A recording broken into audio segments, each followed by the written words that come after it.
بسم اللہ الحمد للہ والصلاة والسلام علی رسول اللہ رب اشرح لی صدری ویسر لی امری واحلل عقدۃ من لسانی یفقہوا قولی۔ ناظرین السلام علیکم ورحمۃ اللہ وبرکاتہ۔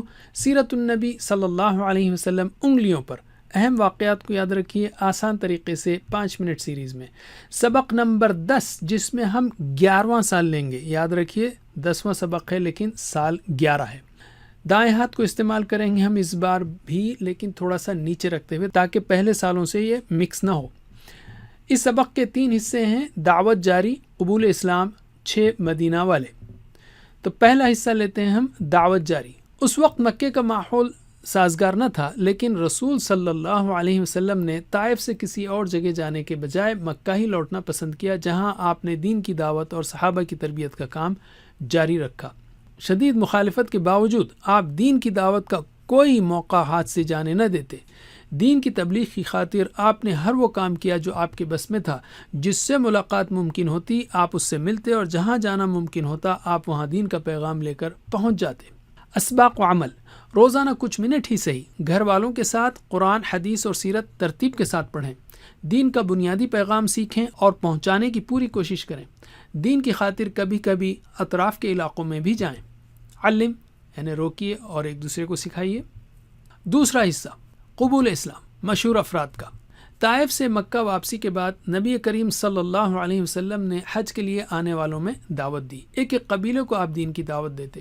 کھلی تبلیغ کے بعد پچھلے 10 سالوں میں آپ نے حج کے لیے آنے والے کئی قبائل اور افراد کو دعوت دی، لیکن کسی نے اسلام قبول نہ کیا۔ البتہ 11ویں نبوی کے حج میں چند مشہور افراد نے اسلام قبول کیا۔ مثلا حضرت سوید شاعر تھے اور سمجھدار آدمی تھے۔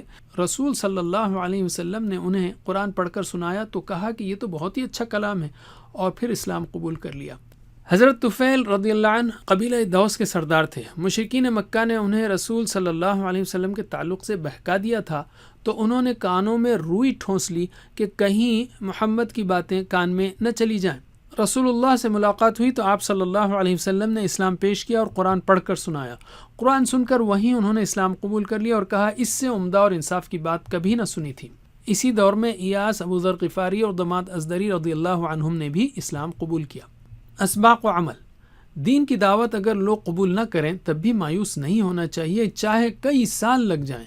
غور کیجئے کہ دین کی دعوت کے لیے آپ صلی اللہ علیہ وسلم نے بار بار قرآن کو پیش کیا ہے۔ قرآن میں اللہ تعالیٰ نے بڑی تاثیر رکھی ہے، اس کو سمجھ کر پڑھنے کی کوشش کریں۔ علم۔ تیسرا حصہ 6 مدینے والے۔ مشرکین کی مخالفت سے بچنے کے لیے رسول صلی اللہ علیہ وسلم رات کے وقت قبائل سے ملاقات کرتے۔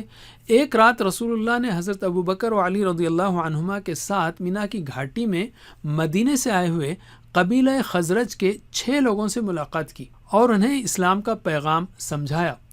چونکہ یہ لوگ یہود کے ذریعے رسول اللہ کے بارے میں جان چکے تھے، اس لیے انہوں نے فوراً اسلام قبول کر لیا اور اپنی قوم کو بھی اسلام کی دعوت دینے کا عزم ظاہر کیا۔